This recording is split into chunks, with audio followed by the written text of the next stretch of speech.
इस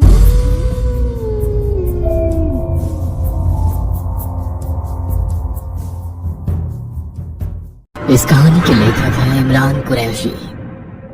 रात के 12:30 बज रहे थे। एक सुनसान पतला सा रास्ता जो कि कब्रिस्तान की तरफ जा रहा था, उस पर एक नई नवेली सुहाग की चहलकदमी हो रही थी। उसके चेहरे पर डर साफ नजर आ रहा था। रात का सन्नाटा उसकी हिम्मत को तोड़ने की ताकत रखता था, लेकिन फिर भी अपने हाथ में एक छोटी सी काले कपड़े की पोटली लिए वो कब्रिस्तान के गेट तक पहुंच ही गई। उसने कब्रिस्तान का गेट खोला और अंदर कदम रखा। चारों तरफ कब्र ही कब्र, और उनके बीच से होती हुई वो सुहागन एक छोटी सी कब्र के करीब पहुंची। उसने उस कब्र के पास की थोड़ी सी मिट्टी अपने हाथों से हटाई और उस पोटली को जमीन में दफन कर दिया। उसके बाद वो इतनी तेजी से वहां से निकल गई जैसे कि उसके पैरों में पंख लग गए हो। उसके कुछ देर बाद ही लाल लहंगा चुनरी पहने, अपने चेहरे को घूंघट से छिपाए, हाथ में लालटेन लिए एक दूसरी औरत वहां पहुंची। उसने उस पोटली को वापस जमीन से निकाला और फिर लालटेन उस पर दे मारा। इस तरह लालटेन टूटा और वो पोटली आग की चपेट में आ गई। इसी कब्रिस्तान से कुछ ही दूरी पर एक बड़ी से घर के एक कमरे में नितिन अपने बिस्तर पर लेटा सिगार के कश लगा रहा था। तभी दरवाजा खुला और वो सुहागन अंदर दाखिल हुई। अनुष्का, आ गई तुम? ये सुनकर वो नितिन के पास आकर बैठी और गुस्से में बोली, हाँ आ गई मैं, वो भी जिंदा। अरे गुस्सा क्यों कर रही हो? जिस तरह की फालतू रस्में तुम्हारे इस घर में मुझसे करवाई जा रही है ना, ऐसी रस्मों के बारे में मैंने सुना तक नहीं। इतनी रात में एक पोटली को जमीन में गाड़ने के लिए मुझे कब्रिस्तान भेज दिया। अगर मुझे कुछ हो जाता तो? उसकी बात को नितिन सुन तो रहा था, लेकिन मुंह से कुछ भी नहीं बोल पा रहा था। ये बस आखिरी रस्म थी जो मैंने कर दी। अब आगे से अगर मुझसे माँ जी ने कोई भी ऐसी वाहियात रस्म करवाई ना, तो मैं पता नहीं क्या कर बैठूंगी। ये कहकर अनुष्का ने चादर टानी और सोने गई। नितिन सोच रहा था कि जिस माँ के आगे उसके पिता नहीं बोलते थे, वो उसके आगे क्या बोलेगा, इसलिए वो चुप ही रहा। उस रात से करीब 9 महीने गुजर जाने के बाद रात के समय अनुष्का को प्रसव पीड़ा शुरू हुई।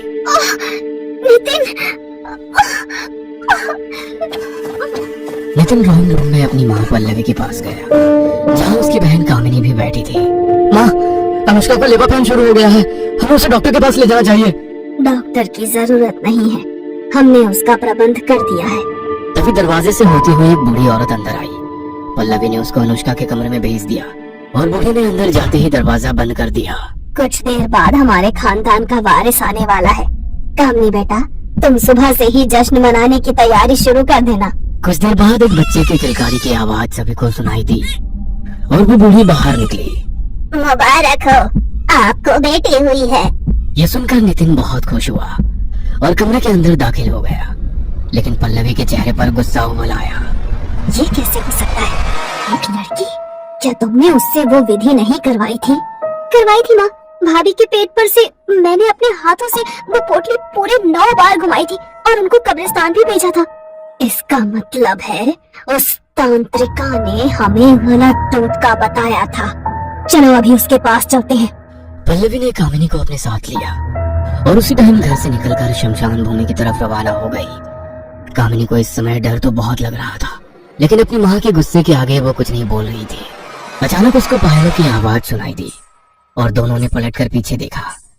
उनसे काफी पीछे वही लालटेन वाली औरत उनको नजर आई। माँ, ये कौन है? होगी कोई पागल, तुम पीछे मत देखो, आगे बढ़ो। वो दोनों फिर से आगे बढ़ने लगी और कुछ कदम चलने के बाद उन दोनों की सांसें और कदम दोनों रुक गए। उन्होंने देखा कि जो लालटेन वाली औरत उनके बहुत पीछे थी, अब वही उनसे 10 कदम आगे खड़ी नजर आ रही थी। ए लड़की, कौन है तू? पल्लवी ने उससे सवाल किया। उसने धीरे से अपना लालटेन चेहरे के करीब लाकर उन दोनों को अपना चेहरा दिखाया, जिसे देखकर पल्लवी और कामिनी दोनों का दिल दहल उठा। दोनों चीखती चिल्लाती हुई अपने घर की तरफ वापस भाग निकली। वो सीधा अपने कमरे में आकर रुकी और लंबी लंबी सांसें लेने लगी। मम्मी, वो औरत कौन थी? कितना भयानक चेहरा था उसका। वो कौन थी इस बात से ज्यादा मुझे चिंता इस बात की है कि अनुष्का ने जिंदा लड़की कैसे पैदा की। उस तांत्रिका ने कहा था कि अनुष्का के पेट पर से उस बोतले को 9 बार घुमाकर अनुष्का के हाथों ही कब्रिस्तान में गड़वाना है। उसके बाद अगर अनुष्का के पेट में लड़की हुई तो वो पैदा होने से पहले ही मर जाएगी। और अगर लड़का हुआ तो ही वो सही सलामत पैदा होगा। इसका मतलब है कि उस तांत्रिका ने हमें बेवकूफ बनाया है। कोई बात नहीं, अगर वो टोटका काम नहीं आया तो हम खुद उस नवजात बच्ची को खत्म कर देंगे। इस इरादे के साथ पल्लवी ने कामिनी के साथ मिलकर एक प्लान बनाया। अगली सुबह अनुष्का और नितिन अपने कमरे में अपनी नवजात बच्ची के साथ खेल रहे थे। तभी पल्लवी वहां आई। प्रणाम माँ जी, आपने तो अपनी पोती की शक्ल तक नहीं देखी।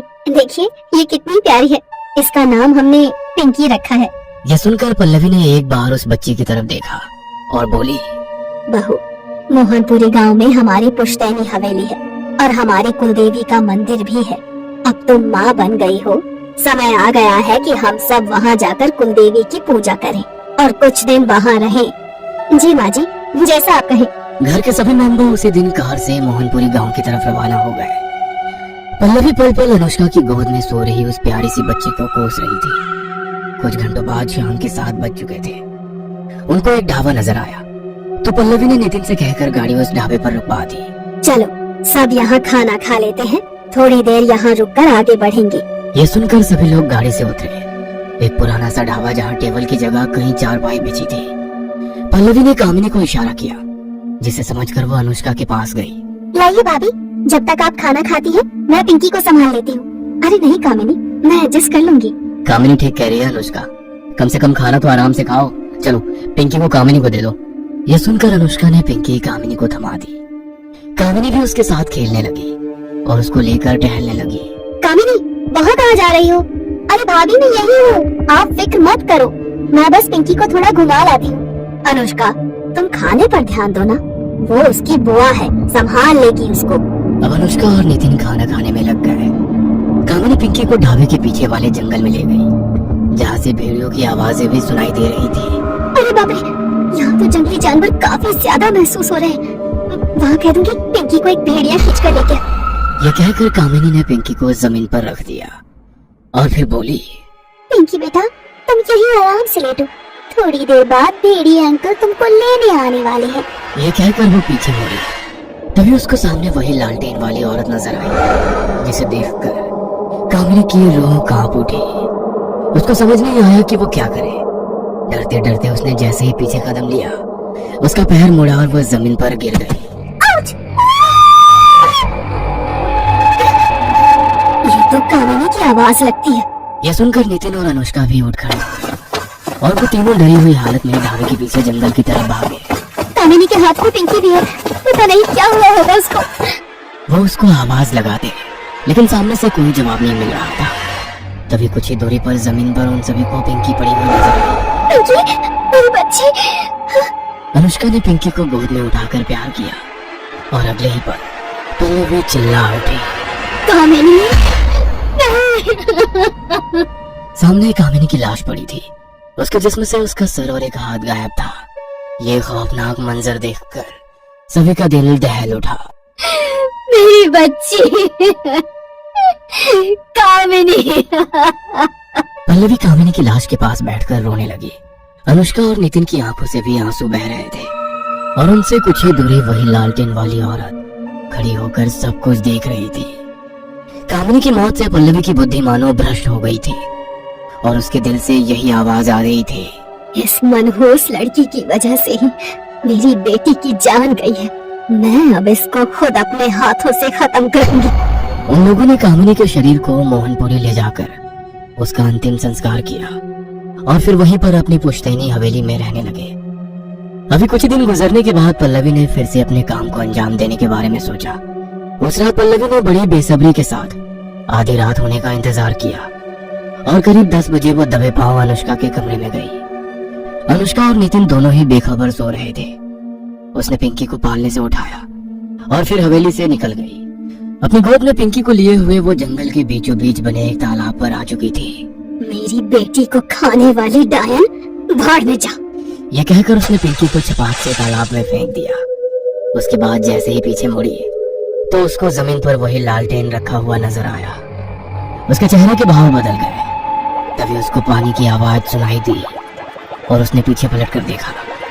तालाब के अंदर से 2 हाथ ऊपर निकल कर आ रहे थे, जिनके अंदर सही सलामत पिंकी पड़ी मुस्कुरा रही थी। फिर तेजी से पानी के अंदर से वही औरत अपनी गोद में पिंकी लिए हुए बाहर निकल आई। वो पल्लवी के ठीक सामने थी। उस औरत के कपड़ों से पानी टपक रहा था। उसके खौफनाक सांसों की आवाज पल्लवी के दिल को अंदर से दहला रही थी। कौन है तू? क्यों बार बार इस बच्ची को बचा लेती है? इस पर उस औरत के मुंह से एक शब्द निकला, जोखिम। ये नाम सुनकर पल्लवी के डर का कोई ठिकाना नहीं रहा। वो वहां से भागना चाहती थी, लेकिन जोखिनी ने उसकी बाल पकड़ ली। उसने एक ही झटके में पल्लवी की गर्दन उसके धड़ से अलग कर दी और इसी पल अनुष्का और नितिन भी वहां आ पहुंचे। यह देखकर उन दोनों का दिल दहल उठा था कि पल्लवी की मौत हो गई थी और उसकी बच्ची घूंघट वाली एक अनजान औरत की गोद में थी। तुम जो भी हो, मुझ पर रहम करो। तुमने जैसे मेरी प्यारी सासू माँ को मार दिया, मेरी बेटी को मत मारना। मेरे बच्चे मुझे दे दो, मेरे बच्चे मुझे वापस कर दो। ये कहते हुए अनुष्का हाथों को फैलाए जमीन पर घुटने टेक आंसू बहाने लगी। मैं तुम्हारी बच्ची को मारने नहीं बचाने आई हूँ, और पहले भी बचाया था इसकी बुआ से, जो इसको खत्म करना चाहती थी। यह सुनकर अनुष्का और नितिन को सब कुछ समझ में आ गया। उसने आगे बढ़कर अनुष्का को उसकी बच्ची सौंप दी। अनुष्का ने खुशी के आंसू बहाते हुए पिंकी को चूमा और खुद से चिपटा लिया। पुराने समय में अश्वत्थामा ने उत्तरा की कोख पर हमला किया था, जिससे क्रोधित होकर भगवान श्री कृष्ण ने उसको श्राप दिया था। उसके बाद उत्तरा ने मुझे यानी जोखिनी को जन्म दिया, और मेरा काम माँ की कोख और उनके नवजात बच्चों की रक्षा करना था। इस तरह जब भी किसी माँ की कोख या उसके नवजात बच्चे को कोई अश्वत्थामा की तरह खत्म करने की कोशिश करेगा, तो जोखिनी यानी मैं वापस आऊंगी उस बच्चे को बचाने के लिए। यह सुनकर अनुष्का और नितिन उसको हैरानी से घूरते रह गए और जोखिनी धुएं की तरह हवा में गायब हो गई। दोनों ने अपनी बच्ची को खूब प्यार किया और सामने रखे हुए उस लालटेन को देखने लगे, जो अभी भी मध्यम रोशनी के साथ जल रहा था। ये कहानी आपको अच्छी लगी हो तो हमें सब्सक्राइब करें, हमारा इंस्टाग्राम और फेसबुक पेज जरूर फॉलो करें। और हाँ दोस्तों, सब्सक्राइब करना भूलना मत।